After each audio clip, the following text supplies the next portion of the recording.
Shalom, chers frères et sœurs, bienvenue dans la présence de notre Seigneur. Disposons-nous à entrer dans ce moment de grâce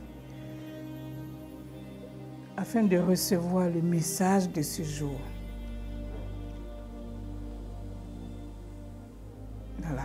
Au nom du Père et du Fils et du Saint-Esprit. Amen. Je suis la bergère Gisèle Kou de la communauté catholique Cœur Compassion de Jésus-Christ et je rends grâce à Dieu pour ce moment qui dispose tant de conversion, de pénitence et de partage pour mieux entrer dans son intimité, mais aussi pour mieux vivre en communion avec nos frères et sœurs. Je bénis Dieu pour tous les frères et sœurs qui m'ont précédé ici dans cet espace chemin de lumière pour nous accompagner et nous donner des repères durant ce moment, ce cheminement de carême. Le thème qui nous réunit en ce jour est tiré de Matthieu 25, chapitre 25, verset 36. Et ici, Jésus nous invite à visiter les malades, acte très important de charité qui fait partie des 7 œuvres de miséricorde corporelle que l'Église nous donne à pratiquer en tout temps, mais plus particulièrement pendant ce temps de carême. Lisons donc ce thème tiré de Matthieu, chapitre 25, verset 36. Et il est écrit: « J'étais nu et vous m'avez habillé. J'étais malade et vous m'avez visité. J'étais en prison et vous êtes venus jusqu'à moi. » Bien-aimé, ce verset ressort de la partie intitulée dans la plupart des Bibles « Le jugement dernier », où Dieu juge son peuple selon ses actes. Il juge chacun sur les œuvres qu'il a posées durant sa vie. Pour bien cerner ce message, durant ce thème, durant ce temps de carême qui nous est donné, nous allons faire notre développement en 3 petits points. D'abord, le plus grand commandement. Ensuite, la compassion de Jésus. Et comment être des imitateurs de notre Seigneur Jésus-Christ. C'est parti pour le premier point. Le plus grand commandement. À la question du docteur de la loi de savoir quel est le plus grand commandement, Jésus répond: « Tu aimeras le Seigneur ton Dieu de tout ton cœur, de toute ton âme et de tout ton esprit. Voilà le plus grand commandement. Le second qui lui est semblable, tu aimeras ton prochain comme toi-même. À ces 2 commandements se rattache toute la loi ainsi que les prophètes. » Et ce texte est tiré de Matthieu chapitre 22, versets 38 à 39. L'amour de Dieu pour les hommes est la trame de toute la Bible. En effet, tout dans ce texte saint nous relate comment Dieu nous aime et tout ce qu'il déploie comme effort pour nous rejoint dans notre humanité pour nous sauver. En Jésus-Christ, en renonçant à la gloire qu'il avait auprès du Père pour venir jusqu'à nous, obéissant ainsi à son Père, Jésus ne fait qu'exprimer cet amour sans aucune limite de Dieu. Amour qui l'a conduit jusqu'à mourir sur la croix par amour pour chacun d'entre nous. Bien-aimés de Dieu, face à cette grande preuve d'amour, comment devons-nous aimer à notre tour pour espérer faire la volonté de Dieu? Jésus nous répond que pour aimer Dieu de toute notre force, de tout notre cœur et de tout notre esprit, il faut tout simplement aimer notre prochain comme nous-mêmes. Et c'est ce que vient nous rappeler le texte que nous venons de lire. Aimer son prochain. Mais qui est ton prochain? Le catéchisme de l'Église catholique, en son numéro 18-22, note ceci. La charité est la vertu théologale par laquelle nous aimons Dieu par-dessus toute chose pour lui-même et notre prochain comme nous-mêmes pour l'amour de Dieu.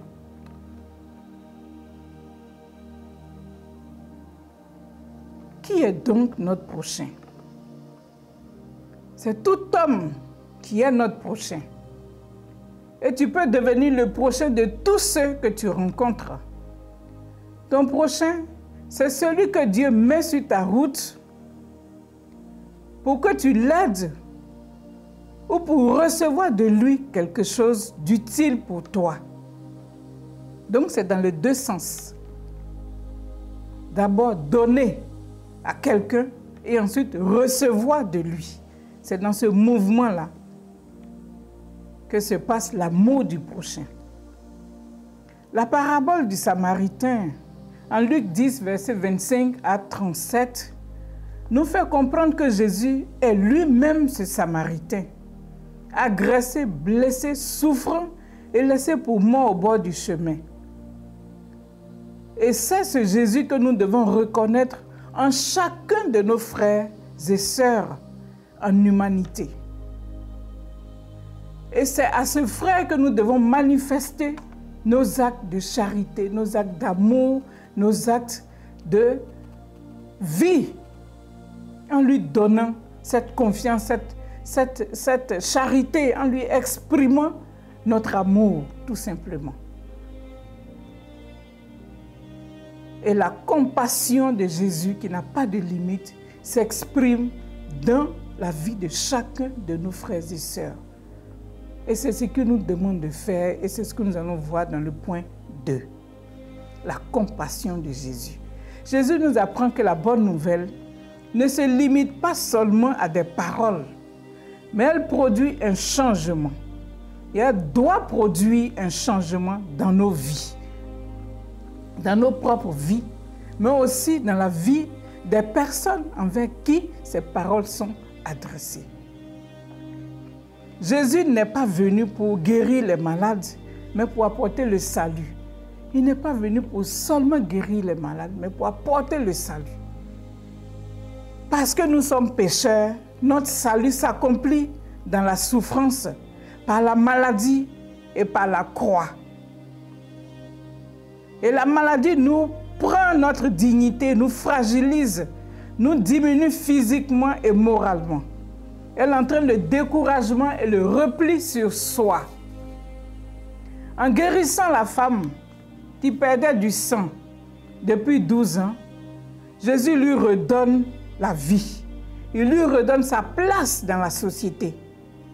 Il lui donne l'espoir d'un nouveau départ, car la maladie avait tout détruit dans sa vie. Sa joie, sa santé, ses finances, sa dignité. C'est cette compassion que Jésus nous invite à vivre avec nos frères et sœurs en étant ses imitateurs. Il faut imiter Jésus, car Jésus n'a rien fait d'autre sur cette terre qu'apporter l'amour de Dieu, qu'apporter sa compassion à ceux qui souffrent, qu'apporter cette joie, cette paix à tous ceux qu'il rencontre. Être des imitateurs de Dieu. En point 3. Comme Jésus, soyons des porteurs de la compassion à nos frères et sœurs éprouvés par la maladie ou par les difficultés de la vie. Les 7 œuvres corporelles parmi lesquelles figure la visite aux malades que nous donne l'Église invitent chacun à apporter la compassion, le soutien aux personnes diminuées par la maladie. Et ces 7 œuvres de charité recommandées par l'Église sont d'abord nourrir les affamés, ensuite abreuver les assoiffés, les personnes qui ont soif. En 3, vêtir les personnes nues. En point 4, accueillir les étrangers et les gens dans le besoin. En point 5, visiter les malades. En point 6, annoncer la bonne nouvelle aux prisonniers et aux captifs. Et en point 7, enfin, enterrer les morts. En agissant ainsi, le chrétien découvre un peu plus chaque jour que Dieu le précède. Ce n'est plus le visiteur qui encourage et soutient le malade, mais c'est Dieu lui-même qui parle à travers son témoin qui est le visiteur. Ainsi, l'amour montré par le visiteur met le malade sur la voie de la conversion et de l'accueil de la miséricorde de Dieu. Il retrouve sa dignité, il retrouve l'amour de Dieu, il retrouve la main de Dieu qui le rejoint dans son état de malade.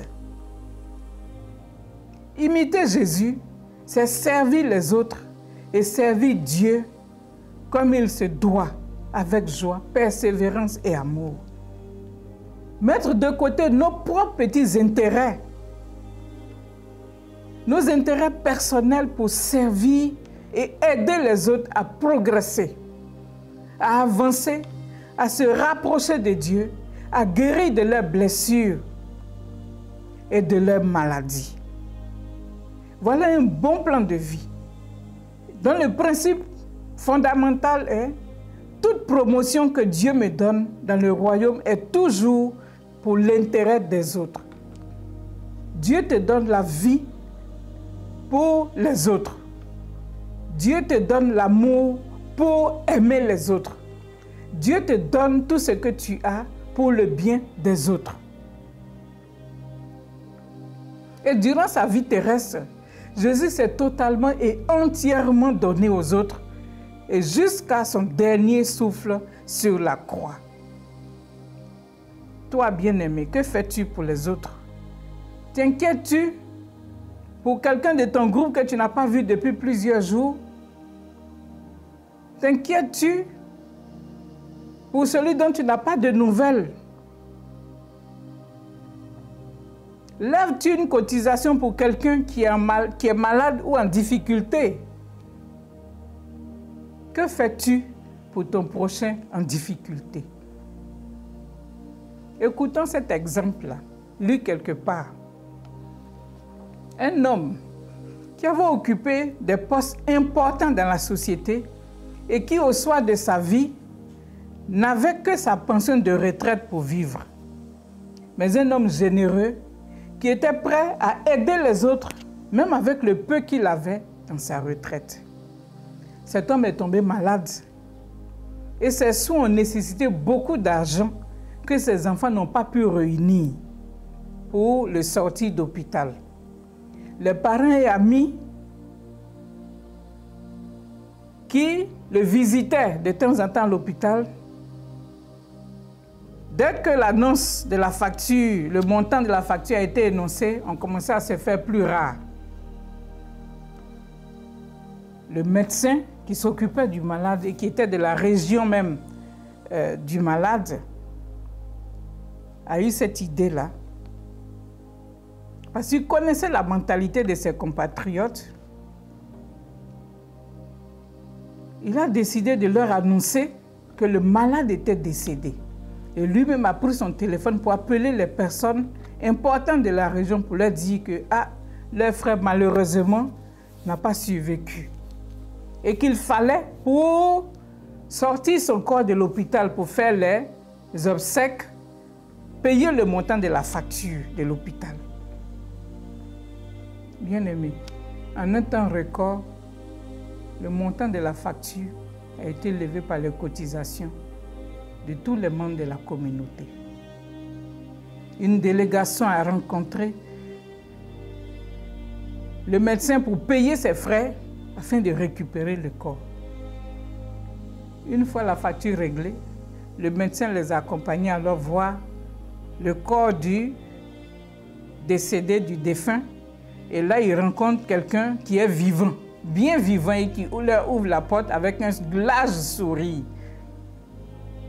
Surprise d'abord, et puis colère ensuite. Quoi? Il est toujours vivant? Il venait récupérer un corps pour faire des funérailles grandioses, étonné et surprise. Voilà, ils accueillent quelqu'un qui est vivant. Bien aimé, en Afrique, dans certaines cultures, un cadavre a beaucoup plus de valeur qu'un vivant. Pensons à revoir nos attitudes. Pensons à revoir les fondements de notre solidarité dans la société. Parce qu'une personne humaine a la même valeur devant Dieu que quiconque. Deuxième exemple que nous allons donner, l'importance de la visite aux malades. Une sœur était malade depuis bien longtemps, depuis plusieurs mois. Hôpital, hospitalisation, elle revient, elle repart à l'hôpital et ça perdurait cette situation. Et un jour, elle est dans une communauté et son groupe de prière a décidé d'aller lui rendre visite. Et auprès de leur sœur malade, ils se sont organisés pour faire une prière continue en 24 heures chrono. 24 heures. Un groupe rentre auprès d'elle, 2 personnes, pour prier avec elle. Et ainsi de suite, pendant 24 heures, les visites n'ont pas cessé auprès de leur sœur pour prier avec elle. Après leur passage, Dieu a fait grâce. La sœur s'est portée beaucoup mieux et a été libérée de l'hôpital. Elle est rentrée chez elle et elle a même repris ses activités quelque temps plus tard en rendant grâce à Dieu pour la vie de ses frères et sœurs qui ont eu cette merveilleuse idée de lui rendre visite et de lui porter secours. Bien-aimés, ces exemples sont ceux que nous devons multiplier dans notre vie au quotidien. Surtout en ce temps de carême où Dieu nous donne de rencontrer nos frères et sœurs pour partager avec eux ce qu'ils vivent, pour partager avec eux leurs moments de difficulté, leur porter cet amour, cette grâce, cette charité, cette compassion de notre Seigneur Jésus-Christ. La parole de Dieu nous dit en Matthieu 4, verset 23, que tous ceux qui arrivaient à lui, Jésus les guérissait tous. D'hier à aujourd'hui, et depuis toujours, Jésus nous guérit dans tous les aspects de nos vies, physiques, morales, psychologiques, sentimentales. Jésus prend en compte tout notre être et nous guérit. Nous-mêmes d'abord, il veut que nous soyons guéris nous-mêmes d'abord, afin que nous soyons également des relais auprès de nos frères et sœurs, pour être des témoins de cet amour dont nous avons bénéficié auprès de ceux qui en ont besoin. J'ai été malade et tu m'as visité. Seigneur, quand avons-nous vu malade pour que nous venions jusqu'à toi? Chaque fois que vous l'avez fait, à l'un de ces petits qui sont mes frères, c'est à moi-même que vous l'avez fait.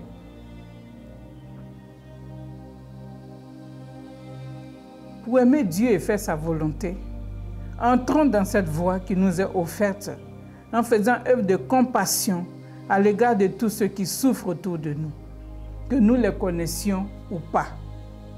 Soyons empreints de cette charité qui nous pousse en aimant Dieu de toute notre force, de tout notre cœur, à aimer nos frères et sœurs qui sont avec nous. Car comme le rappelle la parole de Dieu en Jean 1, 1 Jean 4, verset 20, 1 Jean 4, verset 20, si quelqu'un dit « J'aime Dieu » et qu'il déteste son frère, c'est un menteur. Celui qui n'aime pas son frère qu'il voit ne saurait aimer Dieu qu'il ne voit pas. Entrons donc dans cette vérité en aimant nos frères et sœurs comme nous-mêmes. Le bien que nous voulons pour nous-mêmes, donnons-le aussi aux autres, pour que l'harmonie s'installe, que l'amour s'installe, que la vérité s'installe. Car aimer dans la vérité fait grandir l'autre et lui donne toute sa dignité.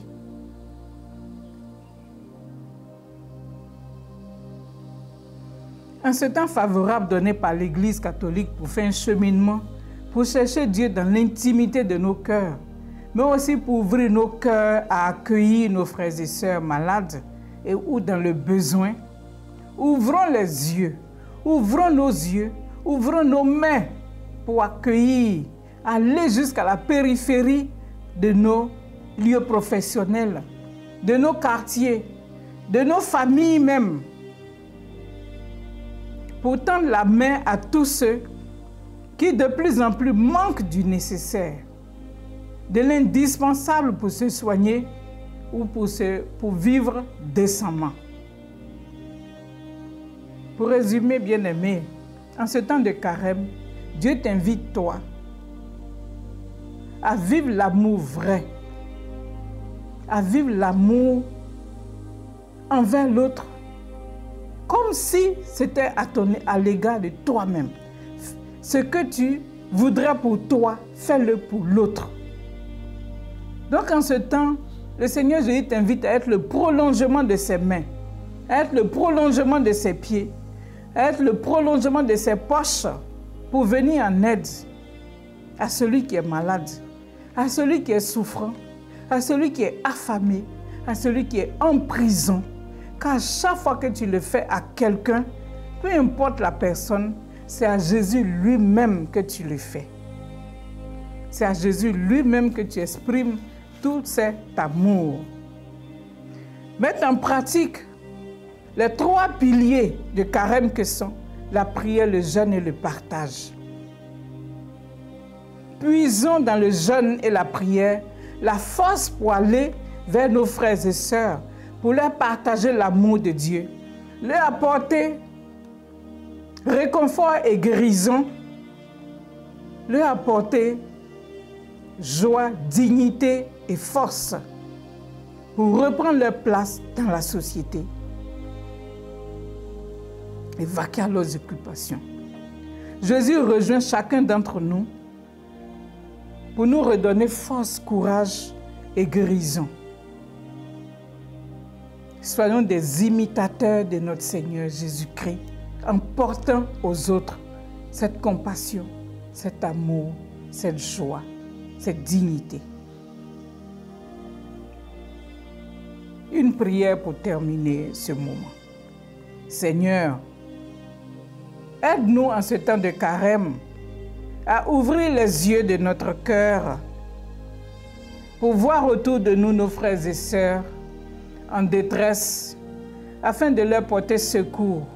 Car là où la passion prend fin, la compassion continue. Amen, que Dieu vous bénisse. Chers frères et sœurs, nous vous continuons à être fidèles à ce temps dénommé chemin de lumière, où le Seigneur nous rejoint dans notre cheminement de ce temps de carême.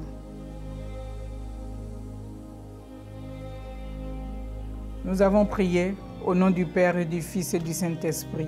Amen. Que Dieu vous bénisse.